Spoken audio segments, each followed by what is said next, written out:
வணக்கம் மக்களே, சற்றுமுன் கிடைத்த தகவல் ஒன்றை பார்க்க போகிறோம்.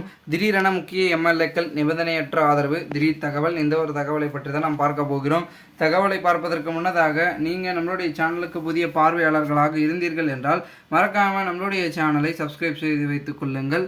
தற்பொழுது நம்மளுடைய அதிமுகவில் உள்ளடி வேலைகள் அதிகமாக நடக்கிறது அப்படின்ற பேச்சுக்கள்லாம் அதிகமாக இருக்குது.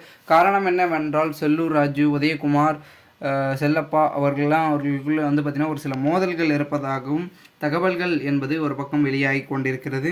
இதனால் பலவிதமான எம்எல்ஏக்கள் சிக்கலிலும் குழப்பத்திலும் இருந்து வேலை பார்த்து கொண்டிருப்பதாகவும் கூறப்படுகிறது. ஏனென்றால் இந்த சீட்டுக்கள் பிரச்சனை சட்டமன்ற தேர்தலாகட்டும், இப்பொழுது இருக்கக்கூடிய நாடாளுமன்ற தேர்தலாகட்டும், சீட்டுக்கள் என்பது மிகவும் ஒரு முக்கியத்துவத்தில் பார்க்கப்படுகின்றதன் காரணமாக இது பெரும் விதத்தை சுட்டி காட்டும் வகையில் இருக்கிறது அப்படின்றதும் ஒரு பக்கம் சொல்லப்படுகிறது. இதனால் என்ன நடக்கிறது என்ற ஒரு பக்கம் இருந்தாலும் கூட அனைத்திந்திய அண்ணா திராவிட முன்னேற்ற கழகத்தில் குழப்பங்கள் இப்பொழுது தீர்வுக்கு வரும். இறுதி கட்டத்தை பிடித்து இறுதியான ஒரு நோக்கங்களையும் முடிவுகளையும் இப்பொழுது கொடுக்கும் அப்படின்ற ஒரு கடும் முயற்சியில் இருந்து கொண்டிருக்கிறார்கள் அனைத்திந்திய அண்ணா திராவிட முக்கிய புள்ளிகள் என்று பார்க்கப்படுகிறது. இந்த ஒரு சூழலில் எல்லாமே மாறும் அப்படின்ற ஒரு சூழலில் நம்மளுடைய அதிமுகவின் பார்த்திங்கன்னா கடைகோடி தொண்டர்களும் பார்த்திங்கன்னா பொதுமக்கள்களும் இருக்கிறார்கள். ஏனென்றால் வேறு வழி இல்லை. இந்த கட்சியில் பார்த்திங்கன்னா இணைந்து விட்டும் கட்சியை மாற்றக்கூடிய வேலைகள் தான் இருக்கணுமே தவிர மற்ற கட்சிக்கு போகக்கூடாது அப்படின்ற சூழலில் நிறைய பேர் இருக்காங்க.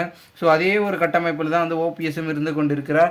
ஓபிஎஸ்க்கு ஆதரவாக ஒரு சில அதிமுக எம்எல்ஏக்கள் ஆதரவை கொடுத்தாலும் கூட ஆனால் பெரும்படியான ஆதரவு என்பது கிடைக்கப்படவில்லை என்பதுதான் ஒரு யதார்த்த உண்மையாகவும் பார்க்கப்படுகிறது.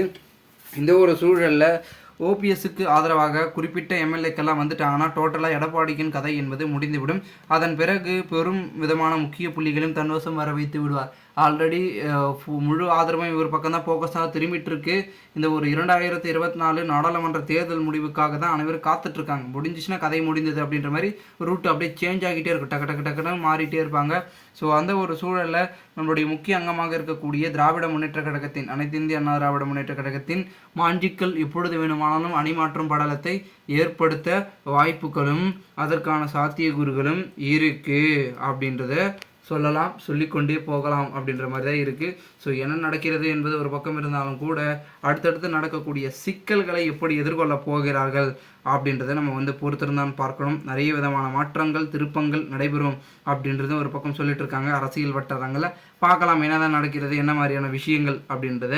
மேலும் தற்சமயம் வரைக்கும் பெரும் விதத்தில் இருந்து கொண்டிருந்தாலும் கூட அதிமுகவை வலம் வந்து கொண்டிருக்கும் எம்எல்ஏக்கள் இப்பொழுது யாருக்கு ஆதரவை கொடுக்கலாம் அப்படின்ற ஒரு மிகுந்த ஒரு குழப்பத்தில் இருந்து வேலை பார்த்து கொண்டிருப்பதாகவும் தகவல்கள் என்பது ஒரு பக்கம் வெளியாகி கொண்டிருப்பதாக கூறப்படுகிறது. ஸோ பொறுத்திருந்து பார்க்கலாம் என்ன நடக்கிறது, என்ன மாதிரியான விஷயங்கள் மேலும் இது போன்று நீங்கள் அரசியல் சார்ந்த உண்மை நிலவரங்களாம் தினசரி தெரிந்து கொள்ள நம்மளுடைய சேனலை சப்ஸ்கிரைப் பண்ணிவிட்டு கூட இருக்க பெல் ஐக்கானை ஆளில் கொடுத்து வைங்க மக்களே. அப்போ தான் நம்ம போடுற அரசியல் சார்ந்த நிகழ்வுகளாம் உங்களுக்கு உடனுக்குடன் நோட்டிஃபிகேஷன் மூலமாக தெரிந்து கொள்ள முடியும். நன்றி, வணக்கம்.